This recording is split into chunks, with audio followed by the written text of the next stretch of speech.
Вы смотрите «Актуальное интервью», в студии Надежда Саханская. Здравствуйте. Якутия демонстрирует устойчивый инвестиционный климат. Регион привлекает инвесторов благодаря огромному ресурсному потенциалу, крупным инфраструктурным проектам и активной поддержке бизнеса, привлекая сотни миллиардов рублей инвестиций в основной капитал ежегодно.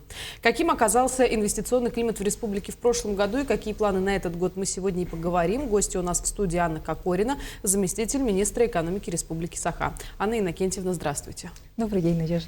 Предлагаю начать с итогов. С чем закончили 2025 год? Какой у нас объем инвестиций? Да, Якутия у нас упорно удерживает позиции. Мы занимаем второе место на Дальнем Востоке по показателю объема инвестиций в основной капитал. И в экономику республики привлечено 782 миллиарда рублей. В 2025 году состоялся запуск золотоизвлекательной фабрики «Хвойная» в Алданском районе мощностью 3 миллиона тонн руды в год. Также первая стадия дробления Токинского ГОК в Алекминском районе мощностью по переработке руды 5 миллионов тонн в год. Также завершен первый этап строительства Жатайской судоверфи. Наша судоверфь уникальна возможностью строить суда класса «Река-море». То есть правительство поучаствовало в ее финансировании. Сейчас стоит задача обеспечить ее заказами. С применением промышленной ипотеки Минпромторга России также был перевооружен домостроительный комбинат силами Республиканского ипотечного агентства. И уже сегодня это позволяет кратно увеличить объем качественной продукции для строительства жилья республики. Ну, результат на самом деле внушительный. В этом году реализация каких-то крупных проектов планируется у нас в республике? Да, в активной фазе строительства находятся крупнейшие энергетические комплексы. Это строительство Новоленской ТЭС в Ленском районе мощностью 555 мегаватт и Южно-Якутская ТЭС в Нерюнгринском районе мощностью 333 мегаватта. Вот в Южно-Якутской ТЭС в Нерюнгринском районе уже в этом году мы планируем 220 мегаватт ввести, и запуск будет в 2027 году. Также у нас продолжается строительство мостового перехода через реку Лена. Да, строительство в этом году уже переходит в русло реки. Впервые в России будут применены наплывные кофердамы для создания сухого котлована прямо в русле реки Лена. Это очень важный для нас этап, как для нас, так и для инвесторов. Продолжается строительство гостиничного комплекса категории 4 звезды под брендом «Космос». Это наш совместный проект с корпорацией туризма РФ и «Космос Отель Групп». Также мы начинаем разработку проектно-сметной документации дальневосточного многофункционального кинопавильона полного цикла в Якутске, который должен быть построен по поручению президента России. И, конечно, с учетом меняющихся тенденций развития экономики у нас в плане реализация новых проектов, таких как освоение месторождения редкоземельных металлов, строительство складских помещений крупнейших маркетплейсов, и также для развития искусственного интеллекта и в целом развития вычислительных систем планируются проекты по строительству дата-центров на базе газоконденсатных месторождений Якутии. Но сегодня же довольно-таки сложное время для реализации вот таких вот крупных инвестпроектов. Может быть, республика какие-то меры поддержки предлагает инвесторам, ну, скажем так, в целях стимулирования? Да, Надежда, вы совершенно правы. Время сейчас непростое. И главное сейчас для правительства идти по пути инвентаризации рисков. То есть Якутия предлагает инвесторам полный пакет преференций, мер поддержки. У нас действует преференциальный режим, уже известный ТОР, территория опережающего развития, территория Арктической зоны Российской Федерации, региональный инвестпроект, СПИКи. А также мы активно внедряем механизм СЗПК. Это соглашение о защите и поощрении капиталовложений. Мы заключили уже 2 таких соглашения. И в этом году как минимум одно крупное СЗПК с участием Минэкономразвития России тоже у нас планируется. СЗПК гарантирует инвесторам неизменные условия. То есть простыми словами заключается соглашение, мы гарантируем инвестору, что правила игры не меняются. У нас даже один инвестор, заключив такое соглашение, установил себе ставку НДС 20%, хотя она повысилась сейчас, да, и она у него будет действовать на весь срок реализации соглашения. То есть инвестор сейчас, входя в Якутию, обеспечивает себе конкурентное преимущество на годы вперед. Ну да, действительно, выгода в этом есть. Для какой меры поддержки больше всего инвесторы обращаются? Вот налоги довольно неплохо и заманчиво. А что еще?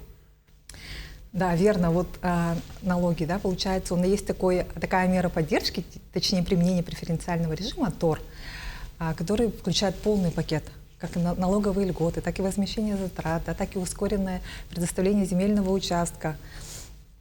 У нас тоже в регионе, мы не исключение, самая популярная мера поддержки – это вступление в территорию ТОР.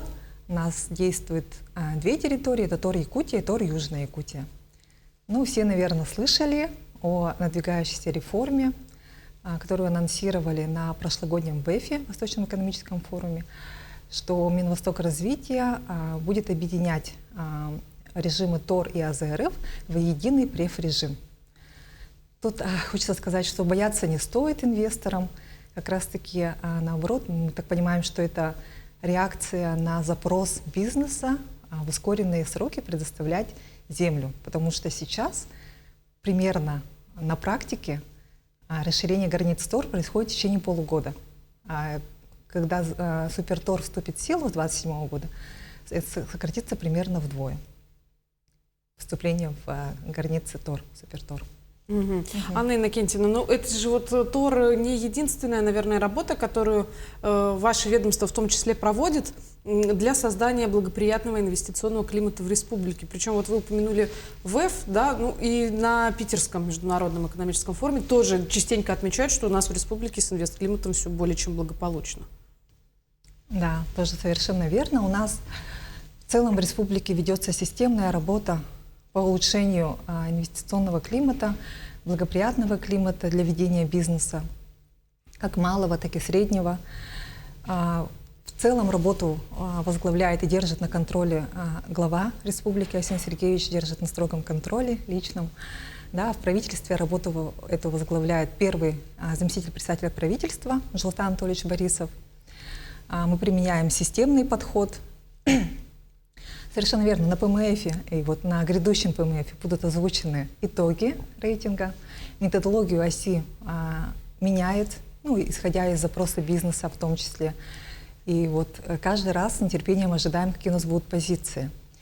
Но задача правительства у нас не только создавать видимость, да, или работать на рейтинг, как я говорила еще в прошлый раз, но и реально помогать бизнесу. Сегодня мы перед собой поставили задачу сократить инвестиционный цикл. Инвестиционный цикл – это цикл, который инвестор проходит от запуска проекта до ввода его в эксплуатацию. То есть он сейчас составляет 685 рабочих дней. Представляете? Да, почти 2 года. Да, и мы его, получается, сейчас расшили, примерно понимаем, что можем сократить порядка 83 рабочих дней, то есть 602 рабочих дня, вполне реальная задача. Конечно, она может быть достигнута только путем тотальной цифровизации. То есть нам нужно максимально оцифровать услуги, которые предприниматели тратят, так сказать, вручную, то есть получение разрешения на подключение к сетям, да, получение каких-то разрешительных документов. То есть предприниматель, инвестор не должен ходить ножками, мы считаем, что все должно быть оцифровано, эту работу мы ведем, то есть это уже несмотря на нацрейтинг. Также мы усиляем команду, у нас есть инвестиционная команда, которую возглавляет Арсений Сергеевич, Нурсултан Анатольевич Борисов, и сейчас мы применяем такой подход, что отвечают за инвестиционный климат не только правительство и министры, да, а основные участники, ключевые, это сам бизнес, деловые объединения, ресурсоснабжающие организации, контрольно-надзорные органы и финансирующие организации, банки. То есть мы все работаем как единый механизм. У нас созданы проектные офисы, рабочие группы, мы периодически собираемся довольно часто на регулярной основе. То есть мы все в одной лодке. Да, вот, кстати, об этом, может, какие-то крупные предприниматели или организации вносят свои предложения на рассмотрение, потому что они же буквально бизнесом занимаются, и они понимают, где у них есть какие-то проблемные места, где можно было бы им помочь.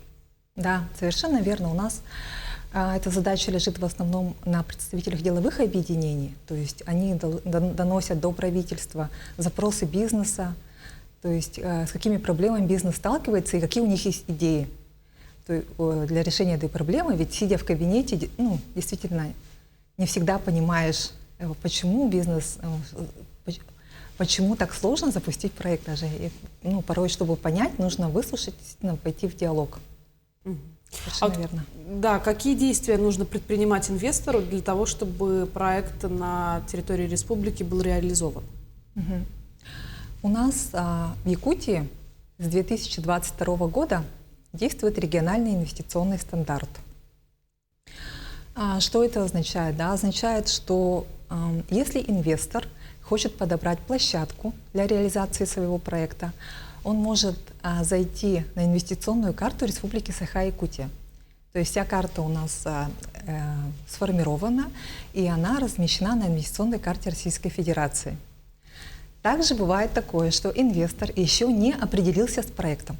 То есть идей у него много, или же, наоборот, недостаток идей, но хочется поучаствовать в инвестиционном развитии Якутии.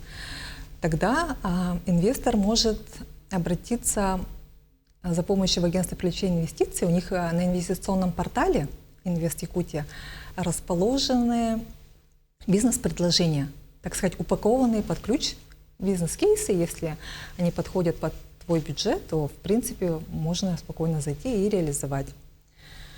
Также вот про действующие меры, я, наверное, не успею все рассказать меры, которые мы применяем, но вот действующие меры поддержки, состав инвестиционной команды. Как оказалось, кстати, в последнем диалоге, что инвесторам очень важно, кто входит в состав команды Республики Саха-Якутия, вот кому нужно обращаться по тем или иным отраслевым вопросам. Эту информацию всю можно найти в инвестиционной декларации Республики Саха-Якутия.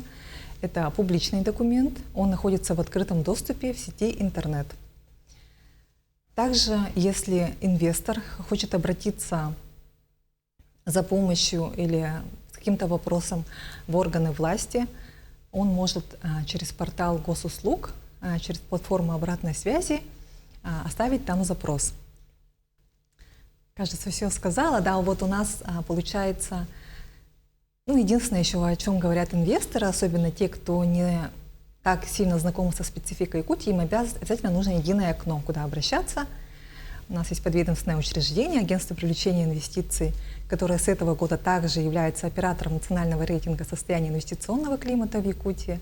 И оно полностью от упаковки проекта, так сказать, от чашечки кофе до полной структуры хождения по всем инстанциям упаковки инвестиционного проекта сопровождает агентство привлечения инвестиций и поддержки экспорта Республики Саха-Якутия. Словом, работа идет, Анна Иннокентьевна. Большое спасибо, что нашли для нас время, разъяснили о том, каков у нас инвестиционный климат в республике сейчас. По возможности приходите к нам еще. Спасибо. Приглашайте. Напомню, вы смотрели актуальное интервью. До встречи в эфире.